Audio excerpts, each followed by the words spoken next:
সুন্নি ছাত্র আন্দোলনের দুর্বার কাফেলা বাংলাদেশ আঞ্জুমানে তালামিজে ইসলামিয়া মৌলভীবাজার জেলা শাখার সভাপতি ছাত্রনেতা জামাল আহমদকে বক্তব্য রাখার জন্য আহ্বান করছি।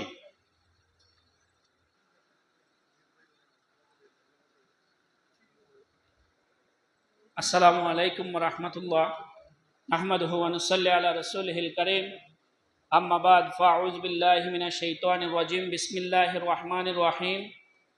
বালাকুট চেতনা জীবন পরিষদ কর্তৃক আয়োজিত আজাদী আন্দোলনের সিপাহসালার হযরত সাইয়্যিদ আহমদ শহীদ রহমতুল্লাহি আলাইহির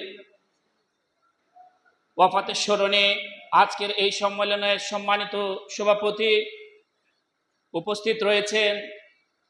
আজকের এই সম্মেলনে সম্মানিত অতিথিবৃন্দ এবং দূর দূরান্ত থেকে আগত আমার তালামিজ কর্মী ভাইয়েরা এবং আজকের এই সম্মেলনে যারা যোগদান করেছেন, আমি মৌলভীবাজার জেলা শাখার পক্ষ থেকে সবাইকে মোবারকবাদ জানাচ্ছি। সংগ্রামী উপস্থিতি, আসলে বক্তব্য আপনারা অনেক মূল্যবান কথা শুনবেন, কিন্তু এটা বলতে চাই আমাদের অনুপ্রেরণার একটি জায়গা হচ্ছে হযরত সাইয়্যিদ আহমদ শহীদ বেহলভী রহমতুল্লাহি আলাইহি। আপনারা এটা জানেন, উনি যে শিখদের বিরুদ্ধে আন্দোলন করতে গিয়ে শহীদ হয়েছেন। আমরা এটাও জানিয়ে দিতে চাই, মুসলমানদের উপর যতই অত্যাচার জুলুম হোক না কেন, আমরা বালাকোটের আজকের এই অনুপ্রেরণা নিয়ে আমরা এটা বলতে চাই, আমরা যতই আন্দোলন অত্যাচার মুসলমানদের উপর হোক না কেন, আমরা এটা প্রতিহত করতে পারবো ইনশাআল্লাহ। সম্মানিত সুধী, আমি আর বক্তব্য দীর্ঘায়িত করব না।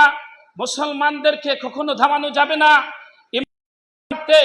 ইমান রক্ষার্থে যদি আমাদের জীবন কুরবান দিতে হয়, আমাদের পূর্বপুরুষগণ যেমনই ভাবে আমাদেরকে শিখিয়ে গেছেন, ইনশাআল্লাহ সেই পথে আমরাও জান কুরবান করব।